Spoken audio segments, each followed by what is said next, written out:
The first thing people noticed was the smell.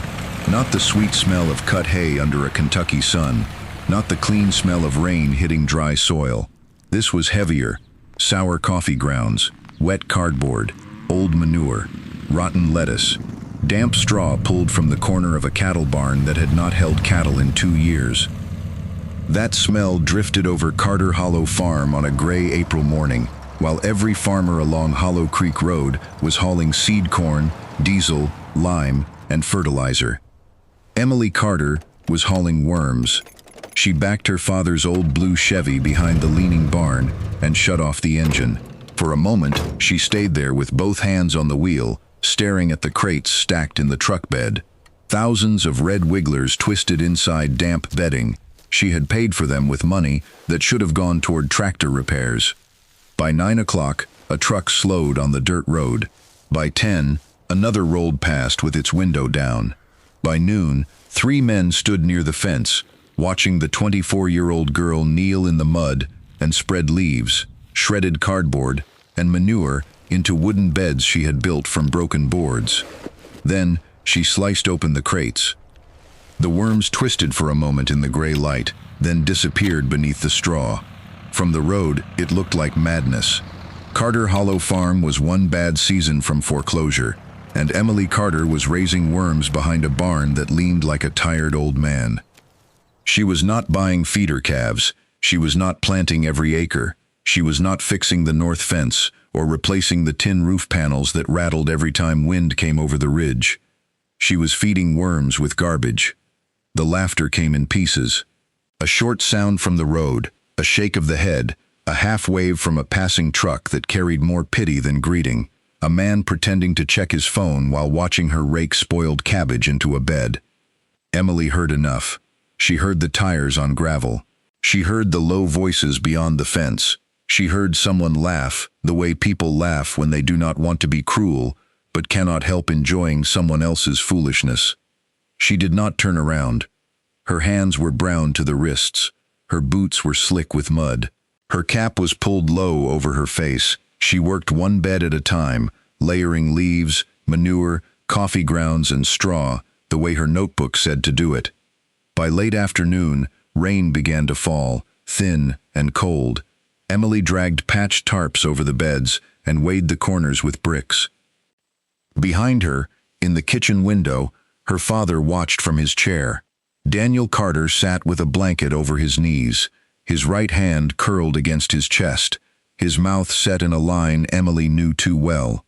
It was not anger exactly, it was grief, wearing the shape of silence.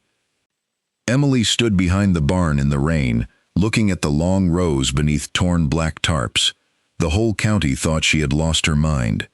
And for one brief second, with mud on her jeans and the banknote sitting unpaid on the kitchen table, Emily understood why. Carter Hollow Farm had not always looked like a place people slowed down to pity. When Emily was little, the farm seemed bigger than the world. The creek ran clear beneath sycamores. Her father's cattle stood black and glossy in the pasture. In June, the cornfield behind the house rose high enough to hide a child. Back then, Daniel Carter moved through the farm like he was part of it.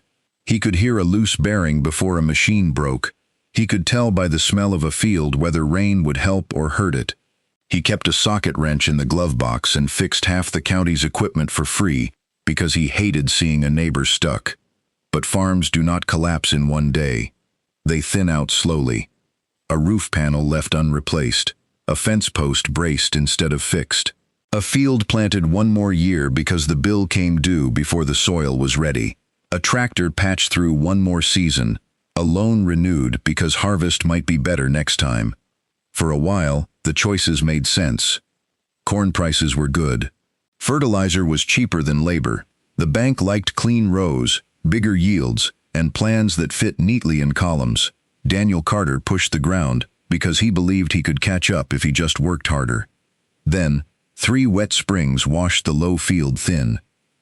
Then 2 dry summers cracked the clay. Then fertilizer prices rose.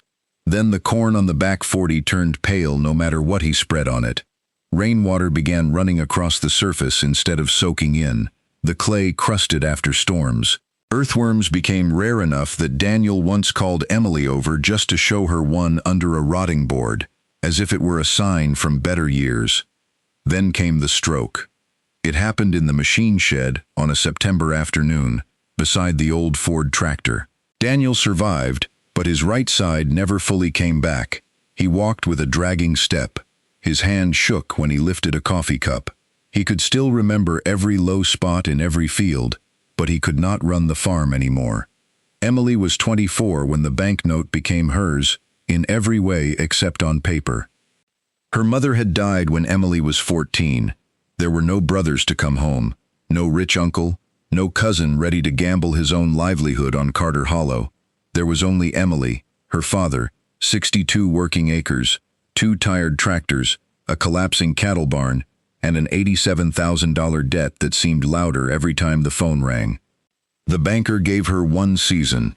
His name was Harold Whitaker, and he was not the villain people wanted him to be. He had known Daniel for 30 years. He had refinanced Carter Hollow twice when another banker might have handed the file to collections. But he had also seen hope destroy people. He had watched families borrow against land they loved until the land was no longer theirs. He had watched sons promise their fathers one more crop, one more herd, one more auction, only to lose everything anyway. So when Emily sat across from him with numbers about worm beds, compost, coffee grounds, nurseries, gardeners, and soil health, he listened without laughing. That was worse. He told her compost was a long game. She agreed. He told her banknotes were not. She agreed with that too. Still, he signed a short extension. 1 season. 1 chance to make a meaningful payment before foreclosure review. That night, Emily laid the papers on the kitchen table. Daniel stared at the bank logo, then looked away. He did not yell. He did not tell her she was wrong. That would have been easier. Instead, he sat in the yellow kitchen light, his good hand around a mug, and said nothing at all. Emily opened her notebook and wrote across the top of a fresh page, "Build soil first, or lose everything." By Saturday morning, Carter Hollow had become the story people carried from Miller's Feed and Hardware to the diner, and from the diner to the church steps. At the feed store, men leaned near the seed counter and spoke in voices that were never low enough. They did not all sound cruel. Some sounded worried. Some sounded tired. Some sounded like they had seen too many young people come home with ideas and leave after the first bad year. Old Ray Henson, who farmed the ridge above Carter Hollow, said Emily was too smart for her own good. But he said it with a tightness around his eyes, because he had lost 40 acres himself in the 1990s and still drove past that land without looking. Martha Bell at the diner sent Emily home with free coffee grounds every night, but she shook her head while filling the buckets, not because she wanted Emily to fail, because Martha had known Daniel when he could carry 2 feed sacks at once, and seeing his daughter ask for garbage behind a restaurant made something in her ache. The county agent, Lewis Grant, came out in April with a clipboard and clean boots that turned muddy before he reached the barn. He knew compost mattered. He had spent years trying to convince farmers that soil organic matter was the difference between rain soaking in and rain running away. That was why his doubt hurt more. He looked at Emily's beds and asked questions she could not answer fast enough. How much could she produce by July? How would she screen it? How would she keep it consistent? What about raw manure? How would she dry it? How would she make enough profit before the bank deadline? Each question landed harder than a joke. Emily answered what she could. When she could not, she wrote the question down. Lewis watched her write and sighed. He told her the idea was not crazy. Then he told her the timing might be. That was the sentence people repeated later. Not crazy, just too late. Emily carried that phrase like a stone in her pocket. Still, she kept working. She brought home coffee grounds in white buckets from the diner. She hauled spoiled lettuce, soft tomatoes, carrot tops, and bruised apples from behind the grocery store. She shoveled old manure from the barn floor until her shoulders burned. She collected bags of leaves from town cleanup and rotting hay from neighbors who were happy to be rid of it. even if they laughed while loading it. From the road, it looked like she was gathering trash. Behind the barn, she was building a system. The reason Emily trusted the worms was hidden in an attic box her father had forgotten. She found it in March while searching for tax records beneath the eaves. The box was cedar, its hinges stiff with age. Inside were her grandfather's field notebooks, folded soil maps, old conservation pamphlets, and a photograph of Earl Carter standing behind the same barn when it still stood straight. In the photograph, Earl Carter leaned on a pitchfork beside a compost pile nearly waist-high. Behind him were rows of young corn darker than anything Emily had seen on Carter land in years. Her grandfather's notebooks were rough but careful. He had tracked rainfall, manure piles, cover crops, creek flooding, clay compaction, earthworm counts, and the way different fields responded after compost and rest. One line stopped Emily for a long time. "The ground remembers what we return to it."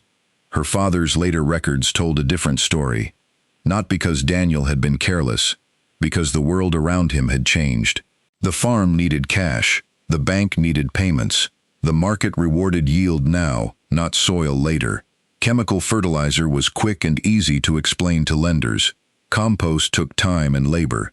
Year by year, the soil tests showed organic matter falling. Yields held for a while, then wavered. More inputs produced less response. Rain ran off faster. Drought hurt sooner. Emily began reading late into the night after Daniel went to bed. She learned that red wigglers did not perform miracles. They did something better. They worked steadily. They turned decomposing organic matter into castings rich with microbes, humus, and slow-release nutrients. The castings helped seedlings root deeper. They helped soil hold moisture. They could not save every crop, but they could help rebuild the foundation beneath one. At first, Emily planned to make enough for her own fields. Then she started seeing the waste everywhere. Coffee grounds behind the diner, spoiled vegetables behind the grocery store, leaves bagged along curbs, old manure drying under unused sheds, wet hay too moldy for livestock, cardboard stacked beside dumpsters. The county was throwing away fertility while farmers paid more every month to replace it. That was when the plan changed. She would turn waste into worm castings. She would sell small bags to gardeners, then larger amounts to nurseries and vegetable farms. She would keep some for Carter Hollow's worst acres. She would build income that did not depend on one corn harvest, one rain pattern, one fertilizer price, or one banker's patience. She wrote the name in pencil first. Carter Hollow Castings. It sounded too small to save a farm. But small things had saved farms before. Seeds, springs, roots, worms. The first disaster came on a cold morning that smelled wrong before Emily reached the barn. Healthy compost smelled dark and sweet, like the forest floor after rain. This was sharp, sour, hot. Steam crawled from beneath the edge of the tarp on the second bed. Emily dropped her bucket and ran. When she pulled the tarp back, heat rolled into her face. The bedding had darkened into a wet, compacted mass. Worms crowded along the wooden sides, slick and red, trying to escape the middle of the pile. Some had already gone still. She pushed her hand into the center and jerked it back. It was hot enough to sting. For a moment, she only stared. Then she moved.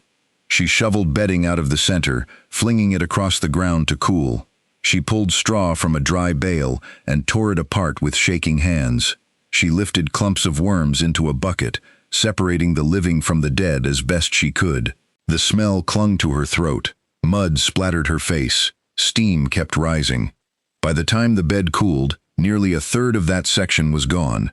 Emily sat on an overturned bucket, breathing hard, her gloves black with ruined bedding. Around her boots, dead worms lay like thin red threads against the mud. From the kitchen window, Daniel watched. He had spent his life losing calves, crops, machinery, and money, but he had never had to sit still while his daughter learned loss with her hands.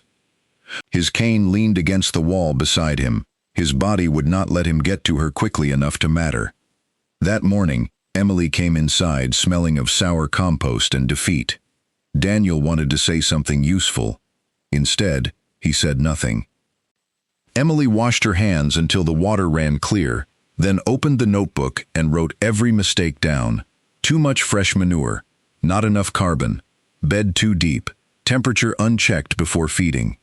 She wrote with such force that the pencil point broke. Daniel watched from across the table. For the first time, he understood she was not pretending failure had not happened. She was farming it. 2 weeks later, the storm came. It began as hard rain at dusk and became something larger by midnight. Wind slapped rain against the house.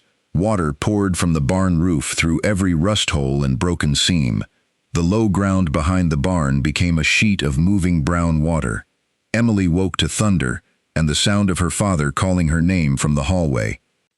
She ran outside in a coat over her nightshirt, flashlight in one hand, boots unlaced. The beam caught silver rain, then the worm beds, half hidden beneath loose tarps, snapping like sails. Water was flowing straight into the lower ends. Emily slipped before reaching them. Her knee hit a board. Pain flashed up her leg, but she grabbed a hoe and began cutting a trench away from the nearest bed. Mud sucked at the blade. Rain ran down her neck. One tarp tore loose and whipped across her shoulder. At the porch, Daniel stood with one hand gripping the doorframe, his cane fallen behind him. His voice disappeared under the thunder. He could not cross the yard. They both knew it. That helplessness broke something in him. Emily dug until her hands blistered. She dragged bricks through the mud to pin the tarps. She shoved straw under the bed edges. The flashlight fell and went dark. She worked by lightning until she found it again in the water. At dawn, the rain eased. The beds were damaged but not destroyed. Emily stood behind the barn, soaked to the skin, trembling from cold and exhaustion. Daniel was still on the porch, gray with fatigue. When she looked up, he lifted his good hand slightly. It was not enough to save the worms, but it was the first time he had tried to stand with her. After that night, Daniel began changing in small ways. He still did not pretend to understand all of it. He still frowned at the buckets of scraps. But one morning, Emily found him at the kitchen table cutting twine into equal lengths with his good hand. Another day, he asked her to bring one of the sample bags inside. He held a handful of finished castings, rubbed it between his fingers, and went very still. "It smelled like Earl's pile," he said quietly. Emily looked at him. It was the first full sentence he had ever given the project. By June, the work had become both routine and punishment. Emily woke before daylight and checked moisture by touch. Too wet, and the castings clumped like clay. Too dry, and the worms slowed near the bottom. She learned to squeeze a handful and read it with her palm. She chopped spoiled produce with a shovel, buried banana peels deep to avoid flies, mixed shredded cardboard with leaves, and screened finished castings through wire mesh stretched across a wooden frame.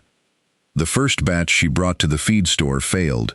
The bags were too wet, too heavy, too uneven. Ron Pritchard rubbed the damp mark one bag left on the concrete floor and looked embarrassed for both of them. He said he could not sell it like that. Emily loaded the bags back into the truck, while two men near the mineral blocks pretended not to watch. On the drive home, the rejected bags slumped in the truck bed like bodies. That night, she sat at the kitchen table beneath the yellow light. The bank notice lay beside the returned invoices, the worm receipt, the utility bill, a mechanic's estimate she could not pay. Her father's prescriptions. Every piece of paper seemed to carry the same message. Not enough. Daniel sat across from her. For weeks, shame had made him quiet. He had mistaken her labor for desperation and his own helplessness for wisdom. Now he saw something different. She was still there after failure. She was still writing. He reached across the table with his good hand and pulled one rejected bag toward him. He studied the label she had stamped by hand. Carter Hollow Castings. The ink had blurred from moisture. The next morning, he asked for a ruler, a stack of blank labels, and the old kitchen scale. He could not shovel, he could not lift, but he could weigh bags. He could reject bad ones. He could press labels flat. He could sit in the barn and become part of the work. Emily did not thank him right away. She was afraid if she spoke, she would cry. The drought began without drama. 1 week without rain. Then 2. The grass along the road dulled. The creek dropped from its stones. Dust rose behind every truck and settled on leaves in a gray film. By week 4, the valley changed color. Corn leaves curled tight by noon. Pastures yellowed from the ridge down. Gardens wilted behind houses where people watered twice a day and still lost squash vines by evening. At the nursery outside town, flats of seedlings crisped at the edges. Small vegetable growers delayed plantings because fertilizer had become too expensive to waste on ground that would not hold water. The county agent put out notices about drought stress. The feed store ran short on water tanks. At the diner, people stopped joking about the weather. They talked about wells instead. Carter Hollow suffered too. Emily's fields were not protected by luck. The corn on untreated ground looked thin and tired. The pasture behind the barn browned. The creek below the sycamores ran narrow and warm. But the test rows where Emily had spread worm castings held on longer. Not beautifully, not magically, longer.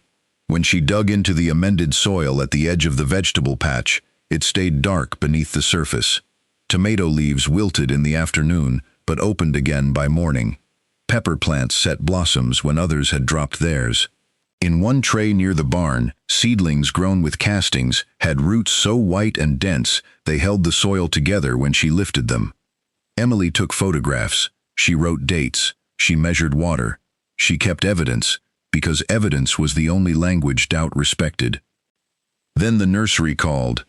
The same nursery that had returned her wet bags asked for 5 dry ones. 5 became 20. The owner, Caleb Norris, was not converted by belief. He was converted by loss.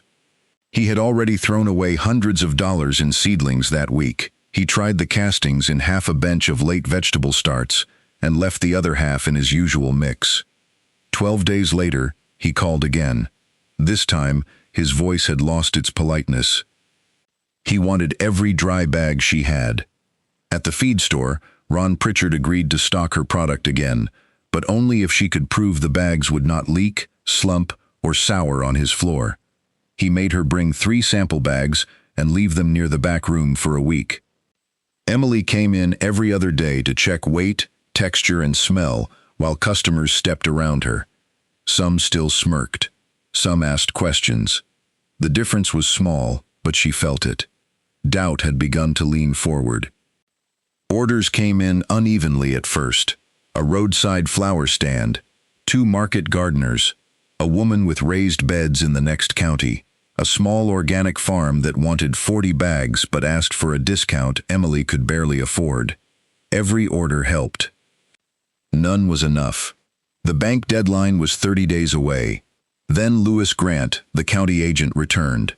He brought jars, sample bags, and a soil probe.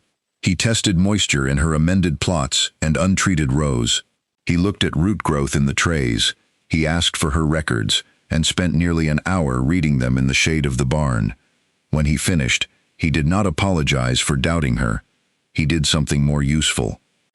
He told her there was a growers' cooperative working across 3 counties, and they were desperate for local compost before late summer planting. Then he warned her not to call unless she could deliver consistently. The cooperative did not want a story. They wanted product. Emily called anyway. The order they offered was almost too large to accept. 380 bags in 12 days. Uniform weight. Screened. Cured. Dry enough to store. Alive enough to justify the price. Delivery to 2 drop points and 1 nursery warehouse. Payment on acceptance, not on promise. It was enough to make the overdue bank payment. It was also enough to ruin her if she failed. The first problem came on day 2. One of the largest finished piles tested too wet. If she bagged it as it was, the bags might sour before delivery. If she spread it to dry, she risked losing time she did not have. The forecast showed heat, then storms. Emily stood in the barn staring at the pile while flies circled in the warm air and the order sheet fluttered against a nail. Daniel weighed a finished bag at the table and watched her face. He had worn that expression before, years ago, when a machine broke during harvest and rain was coming. There was no perfect answer, only the next right task. Emily spread the wet castings in thin layers across salvaged screens under the open side of the barn. She borrowed box fans from the church basement after Martha Bell made 2 phone calls but did not announce why. She turned the material every 2 hours, day and night. Daniel checked bag weights and rejected anything too heavy. On day 4, a belt snapped on the old sifter Emily had built from scrap parts. For 10 seconds, she stood frozen as the motor spun uselessly. Then she drove to Ray Henson's farm. Ray was one of the men who had laughed from the road in April. He had not laughed the loudest, but Emily remembered his truck. She also knew he had a small grain cleaner stored in his equipment shed. Ray listened from his porch, face unreadable. He did not say he was sorry. He did not say he believed in worms. He only looked past Emily, toward his own dry pasture, where cattle nosed at short grass, and asked whether the castings would help fall pasture seed take root. Emily said they might, if he used them right and got rain. Ray nodded once, got his keys, and followed her back with the grain cleaner. That was how help came to Carter Hollow. Not like a miracle, not with open arms. It came awkwardly, through debts, doubts, and practical need. Martha sent coffee because Daniel had fixed her freezer the year Emily's mother died and refused payment. Ron from the feed store loaned pallets because he wanted the product to arrive clean if his name was going to be tied to it. Ray brought the grain cleaner because his own land was hurting. Caleb from the nursery sent empty trays because he needed the next shipment as badly as she needed the sale. They did not become believers overnight. They became useful before they became kind. For 12 days, the barn stayed lit past midnight. Emily screened castings until her shoulders throbbed. Daniel sat at the packing table with a brace on his weak hand, pressing labels flat, checking weights, marking bad bags with chalk. The old fan rattled. Coffee went cold. Dust stuck to sweat. More than once, Emily snapped at someone and regretted it. More than once, Ray muttered that no compost on earth was worth this much trouble. On day 10, rain hit. For 20 minutes, everyone moved without speaking. Tarps came down. Pallets were dragged away from the open side. Finished bags were stacked on boards. Emily slipped near the barn door and caught herself against the wall. Daniel tried to stand too quickly and nearly fell, but Ron caught his elbow before either man could pretend it had not happened. The storm passed. The bags stayed dry. On the 12th morning, the first trailer sat loaded in the yard before sunrise. Rows of Carter Hollow castings were strapped tight beneath canvas. Emily stood beside the trailer with a clipboard in one hand and mud on her jeans. Daniel sat on a folding chair near the barn door, pale with exhaustion but awake, his eyes fixed on the load. No one cheered when the truck pulled out. That would have felt false. They just watched it go. Dust rose behind the trailer and drifted across the same road where trucks had slowed in April to laugh. The cooperative inspected the shipment at the first drop point. Emily stood in the heat while 2 men cut open random bags, checked texture, moisture, smell, and weight. One of them said nothing for so long she felt her pulse in her throat. He lifted a handful of castings, rubbed it between his fingers, and nodded to the other man. Accepted. Only then did Emily breathe. Payment cleared 2 days later. She drove to Miller County Bank with the cashier's check folded inside her notebook. Her boots were cleaner than usual, but there was still compost under one thumbnail. Harold Whitaker met her in his office. He had the same careful face he had worn in spring, but when Emily placed the check on his desk, something in that face shifted. Not shock, recognition. He had not been wrong to worry. She understood that now. But worry had not been the whole truth. He picked up the check, read the amount, and sat back slowly. Emily made the overdue payment. The foreclosure review stopped. The bank restructured the note, cautiously, with conditions and reporting requirements, and no sentimental speeches. Harold asked for quarterly sales numbers and a real cash flow statement. Emily agreed to both. Then he extended his hand. It was not an apology, not exactly. But when he shook her hand, he did not hold it like he was humoring a desperate girl. He held it like he was meeting a farmer. By fall, Carter Hollow Castings had sold through the feed store twice. The nursery placed a standing order. 2 vegetable farms drove across county lines to pick up bulk loads. Gardeners brought empty bags back and asked when the next batch would be ready. The cooperative added her to its supplier list for the next season. The money did not make Carter Hollow rich. It made the farm breathe. Emily repaired the worst part of the barn roof first, then the north fence, then the Ford tractor. She bought no new truck, no shiny sign, no equipment she could not justify. She kept the worm beds growing slowly, because she had learned that systems failed when pride made them expand faster than care could follow. She also began healing her own fields. The first season, she spread castings and compost on the worst acre behind the house. She planted a cover crop after harvest, something her grandfather's notebook had recommended decades earlier. In the spring, the soil did not transform into magic black loam. It remained Kentucky clay, stubborn and imperfect. But it held together differently. When rain came hard, less of it ran off in muddy sheets. When she dug with a spade, she found roots deeper than before. Under a rotting leaf near the test strip, she found 3 earthworms in 1 square of soil.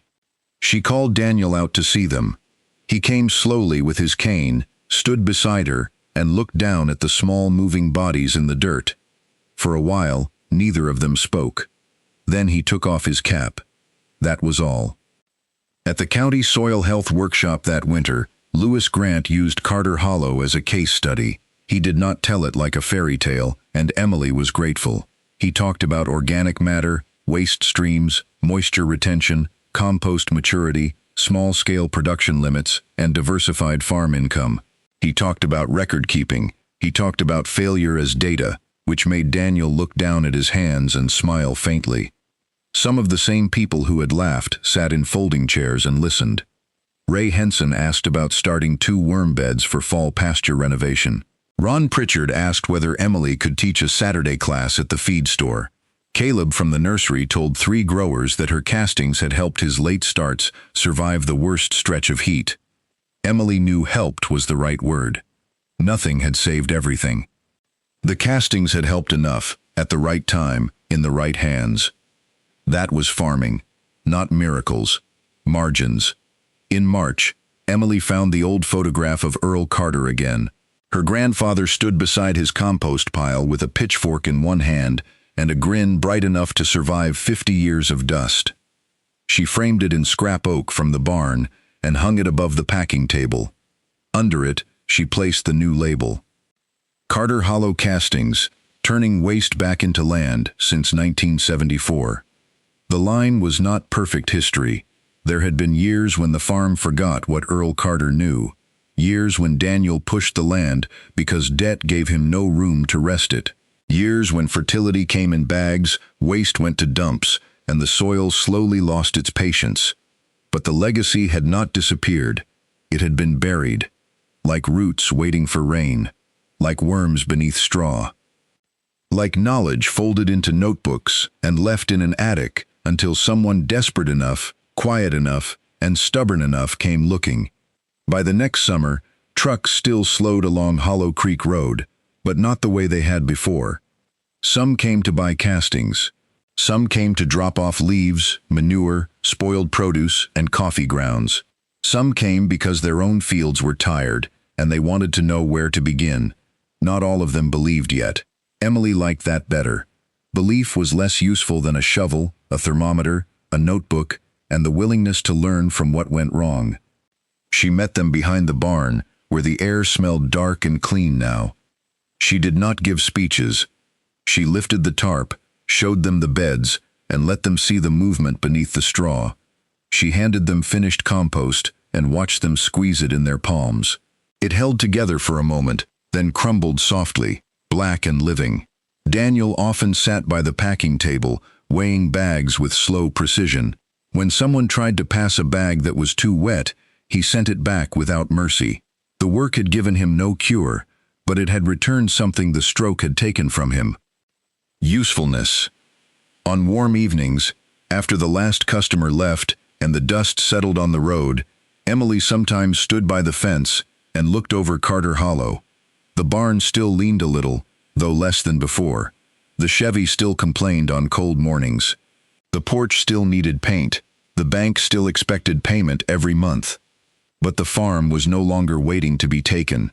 The lower field held green longer into dry weather. The worm beds lay in long rows behind the barn, quiet under their tarps. The creek moved softly through the sycamores. Inside the barn, her grandfather's photograph watched over bags stacked for delivery. The whole county had laughed when Emily Carter raised worms behind the barn. Then those worms took what everyone threw away and turned it into soil. They turned soil into seedlings. They turned seedlings into orders. They turned orders into a bank payment. And slowly, without ever winning an argument, Emily turned a dying family farm back into a living legacy.